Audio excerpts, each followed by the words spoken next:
Hello, good afternoon. Are you a member? Fire came from inside the house, striking Jeff 19 times. It's believed the shooter and slayer of Lil Jeff is known to be Trap City Rob, as he was got shot 19 times? Them all the way up to the steps. So you shot somebody fire 15 came and from you got inside the 19 house, striking Jeff 19 times. So they pull him on what he did to the Trap City. Yeah, basically. Shit, really? But with more. Like, I ain't gonna lie. Hold on, y'all. Hold on. Two families warn the slaying of the teens. Chicago police continue their search for the gunman responsible for the brazen downtown daylight ambush that claimed the boys' lives. You remember Lil Jeff? How could you forget Lil Jeff? Your belongings from you? Can't forget that nigga. I ain't gonna lie. A nigga did run out on me before. I will tell you that. And he poof. Niggas did what they did. Yeah, I seen that video. That was them two? That was them two boys that he killed coming out the school? Look, they flexing his watch. Yeah, I know. Yo, he murked their ass on the scene, bro. I watched the nigga take his last breath. Shit will start happening. Y'all know this by now. I went black for like a week. And poof. Gotta go. They go to shoes. Approximately 12:25 today. He went to the school. Exiting the Innovations High School when two cars pulled up, striking two of the teenage students of Innovations High School. These individuals were taken to Northwestern Yo, he had good Hospital. aim because he shot both of them and didn't shoot nobody else. He was with somebody else. T-Slick. T-Slick locked up for that right now. For real? Yeah. Oh, he about to get both bodies because Lil Jeff dead. Known as Lil Jeff. Born of the East. He catches both charges. Jeff would not emerge into the streets until later when he was 18 years old. But when he did, he rose fast. By 2022 and 2023, Jeff was one of Chicago's most talked about drill artists. Not for having crazy wordplay or punchlines, but rather because of his vivid descriptions and accounts of violence. And these songs led many to believe the truth behind the lyrics he rapped. As many blogs and news outlets labeled Jeff as a rapping hitman and claimed he had up to 11 murders to his name. By early 2024, Jeff's name was buzzing far beyond Chicago. Music industry players were taking notice. He would go on to sign a deal with fellow Chicago native Lil Bibby's Grade A production label, joining the ranks of rising stars on the Grade A label. He was even booked for a mainstream moment, performing a walkout alongside boxing champion Gervonta Davis at a high-profile fight. It seemed as if the streets were finally behind him, but the violence he glorified never let him go. While out sliding on his enemies, a hell of bullets returned fire and Jeff was hit, and shortly after, Jeff was pronounced dead. The world asked the same question: how could someone on the verge of breaking out still be searching for trouble? Or was Jeff just unable to escape the cycle of violence he was accustomed to? In this documentary, we dive deep into the rise and fall of Lil Jeff, a story of talent, terror, and the deadly price of the streets.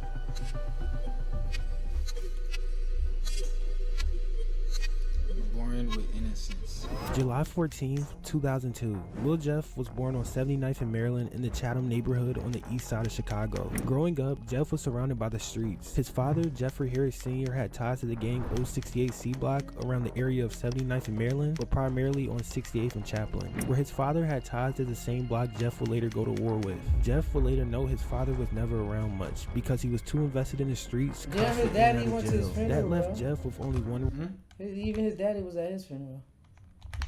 Father had ties to the same block Jeff would later go to war with. Jeff would later note his father was never around much because he was too invested in the streets, constantly in and out of jail. That left Jeff with only one real figure to look up to: his brother. Jeff's brother, a well-known gang member named Jay Boogie, was 5 years older than him. By the time Jeff was at the age of 10, Boogie was already deep in the streets with ties to Flipside, Woodlawn, and Drill City. Jeff saw firsthand what the streets were all about, but as the cycle repeated itself, Boogie would also be in and out of jail for most of Jeff's teenage years. At just 11 years old, Jeff would later say he witnessed his first murder with his own eyes. Kenny Mack, I was there. I witnessed that. We was about to lake. I think ever since then I've been fucked up. That's probably what it was. And at 14, Jeff would later tell in an interview that his family's house was shot up when the rivals attempted to kill his brother, where bullets were flying right past his face. Let me tell you, nigga, my crib got shot up when I was like 14. The bullet, that bitch flew like right past my face. They just shot the back and the front, then they blew the car up and set that bitch on fire. Shit was busting, I ain't gonna lie. And this left Jeff traumatized as a teen growing up in the Chicago streets. Although this incident didn't cause Jeff to go fully into the streets, it would leave lasting impacts on him. Still young and full of dreams, Jeff focused on basketball, looking for a way out of Chicago. He would practice every day, putting his full focus into the game, hoping basketball could be his ticket out. Throughout his sophomore and junior years of high school, Jeff would go on to win many tournaments for Curry High. But the following season, Jeff tried out for the varsity team in his senior year. With high hopes of making the team, Jeff would unfortunately get cut after the tryouts. And according to Jeff, failing to make the team pushed him into the streets. As the gym doors would close, the street doors were open. Yep, that's how it happens. Point of no return. At 18 years old, fresh out of high school with a diploma and no plan, Jeff would dedicate his life to the streets and officially jump off the porch. Jeff would go on to pledge allegiance to the Bloodhound Coalition, with sets made up of Drill City, Chris World, 400 East, and MTV. Being years older than Jeff, J Boogie would be one of the first Bloodhounds around the years of 2018. In the years of 2020 and 2021, Jeff's name started to be known by every block on the east side. He would build a name for himself through killings and shootings, and many shootings in 2021 were associated with Jeff and his Bloodhound crew. Jeff's face will be seen for the first time in his cousin Z Money's music video, Gone MIA. And by late 2022, he would start recording and releasing music that generated a local buzz in Chicago, alongside his fellow gang associate and cousin Q50. Jeff's lyrics will openly brag about shootings he participated in, which gained him notoriety in the streets, with some labeling him the next King Von. Q50? But unlike Oh, I don't know. I don't remember Q50 being his cousin. Von in the streets all his life, Jeff accomplished his street legacy in only 3 years. And even while the rap was getting started, maybe they is all cousins. Cause Q50 got Z Money on his face too. Were still just focused. He would continue to rap and drill on his enemies, which would give him more to rap about. The chain that started a war. For over a decade, Trap City and Drill City were considered allies. Many people would say they moved as one. They made music together and they stood on mutual opposition together as well. But in early 2023, that strong alliance would turn to a war. Many reports claim this would come after Lil Jeff took Trap City Vale's chain and reportedly told Trap City members when he borrowed the chain from Vale, it was lost in a high-speed chase. But later, Jeff would be seen wearing the chain before selling it. Trap City would see this as a snake move, and a 10-year alliance would be ended over a fake chain. So that chain incident really split it up? It was a chain, man. They tried to steal a chain. He ain't take it. You know what I'm saying? He did not just feel like chain, bro. That's the, that's the shit that killed him. That's the man that killed him. He ain't take it. He done nigga no teach shit. A nigga from our hood being friendly, let a motherfucker wear your chain. Who does that? And Trap City wouldn't take this lightly. They planned to retaliate. And on March 16th, 2023, Get Back was sought. While they were searching for bloodhounds, Lil Jeff's cousin Z Money was caught on the 1300 block of East 79th Street. As he would wait in a car, someone approached and opened fire. Z Money was hit repeatedly, so many times that doctors told his mother they stopped counting bullet wounds after 29. Being Jeff and Q50's cousin, they stopped counting bullet wounds after 29? Damn, they shouldn't have stopped. That's their job to keep count. But damn, they trying to say, yeah, that's too much. He dead. It's over. More than 29. I feel Lil Jeff now. Yeah, they over. Like, yo. This too well. Both Jeff and Q50 later got Z Money's name tatted on their face and also on their trigger finger. This will be the event by all accounts that turned Jeff into a relentless killer.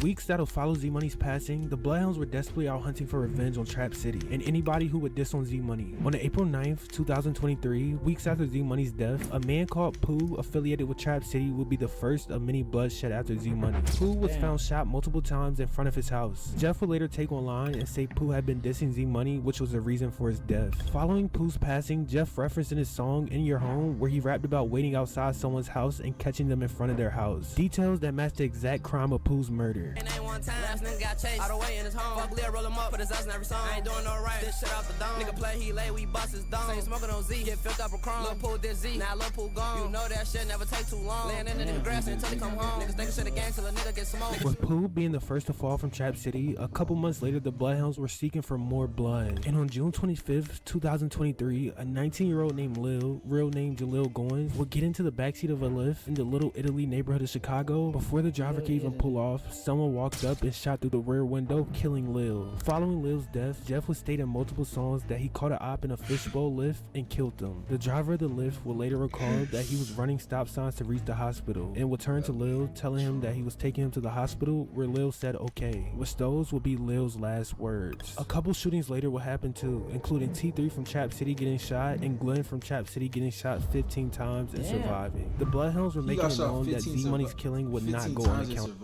for. They went on a real drill mission. That boy caught 15 and survived. God said, just start your time.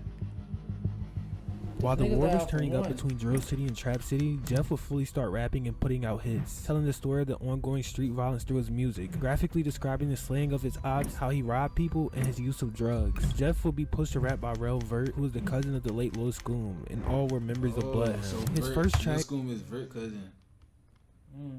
Bloody Family, featuring JB Bin Laden, one of the original Bloodhound members from the mid-2010s, will rack in 2 million views after this recording. Jeff built off the momentum as a new face in the Chicago drill scene and continued to drop music with songs like I Love My Draco, one of his early releases, and still getting busy in the streets. Unlike most rappers who develop a street persona after music, Jeff was already feared on the east side.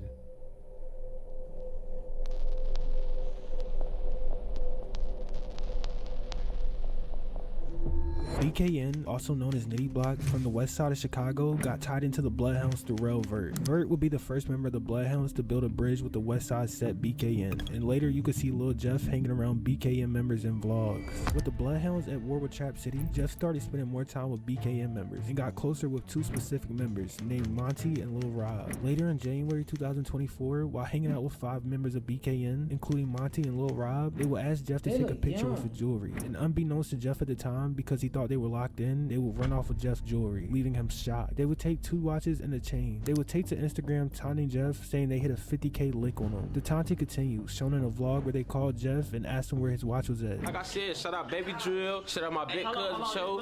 Shit, really the whole 4L gang. Like I fuck with the whole 4L. So they pulled him on what he did to the Trap City.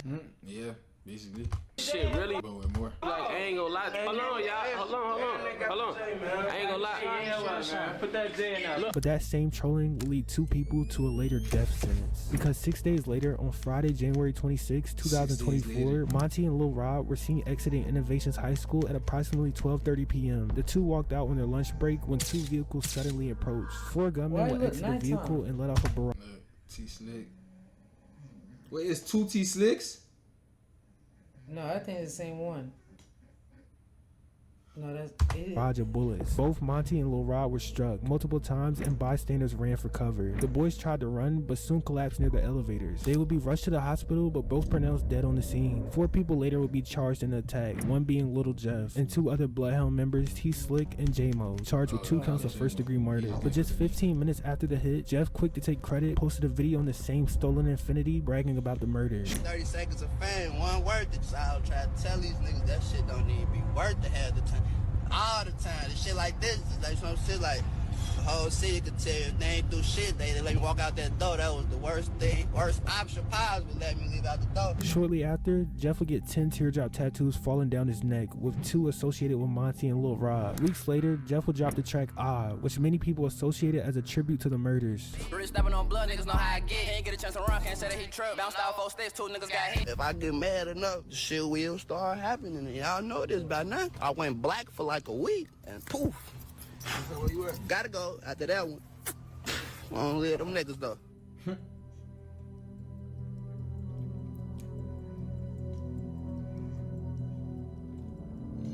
Jeff's first body would be one that would stick to him forever. His first kill was avenging the death of his friend Kenny Mack, who was killed in broad daylight while they were together. Jeff would later say in interviews that was the moment everything changed. He was no longer a regular kid. Losing Kenny turned Jeff ruthless. Traumatized by witnessing it unfold, retaliation was a must. The streets would throw out names, and one of the names believed to be involved was Lil Gutta from a rival East Side set. Whether or not Gutta pulled the trigger didn't matter to Jeff, because word on the street was enough for Jeff to go get back. And on May 13th, 2024, 2021, Gutta walked out a corner store on the 79th Street in the middle of the afternoon looking down at his phone, not paying attention. Allegedly, Jeff walked up on Gutta, shot him multiple times in broad daylight, and fled. When police arrived, Gutta was found dead on the sidewalk. This was credited as Jeff's first assassination. His next 3 murders were alleged to be murder for hire hits out Milwaukee, with speculation that Jeff and Q50 were credited for those 3 murders, and Jeff would mention these hits in his music. Jeff's 5th kill was a man named Black, an older rival of Evans Mob from the east side of Chicago. In March of 2022, Black was standing outside on a residential street when a car slowly passed. Nothing happened the first time, but the second time the car passed again with the windows rolled down, shots came from the back seat. Black's death was allegedly tied to an ongoing beef between Evans Mob and Bloodhound.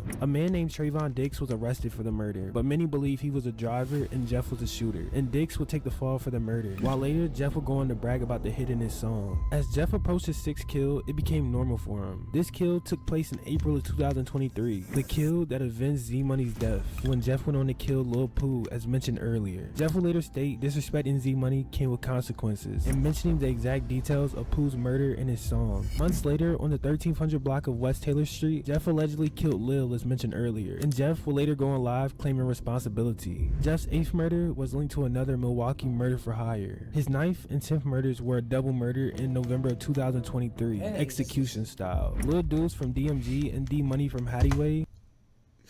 Hey, what? That nigga was just having fun killing. Now we're sitting in a parked car on South Dorchester Avenue when a car pulled up and gunmen hopped out, spraying the vehicle and striking both. The shooting was over in seconds, and a black SUV pulled off. Both victims will be rushed to the University of Chicago Medical Center, but neither survived. The alleged motive was ongoing street beef. Many believe Jeff had responsibility for this because in March of 2024, Jeff posted on his Instagram story containing 10 emojis representing his claimed body count. One emoji specifically was a woman. Many linked this to D Money, signaling Jeff's responsibility. His 11th and 12th were the infamous Monty and Lil Rob hit at Innovations High School, adding 2 more kills associated with Jeff. Jeff was also rumored for many more shootings and attempts. While all of these listed victims are thought to be the murders of Jeff, Lil Rob and Monty Jeff was ever accused of by the law.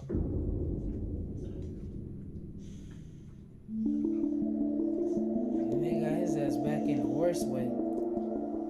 While Jeff was just starting to take off, the end came sooner than expected, because on June 8th, 2024, Jeff loaded up with fellow Bloodhound members to slide on South Rose Avenue, Trap City territory. Jeff was spotted an op named Glenn, who was mentioned earlier, the same one Jeff shot 15 times but survived. Jeff would jump out the car. So Glenn just wasn't going. So he tried to go get Glenn again. Yes. What God, the fuck?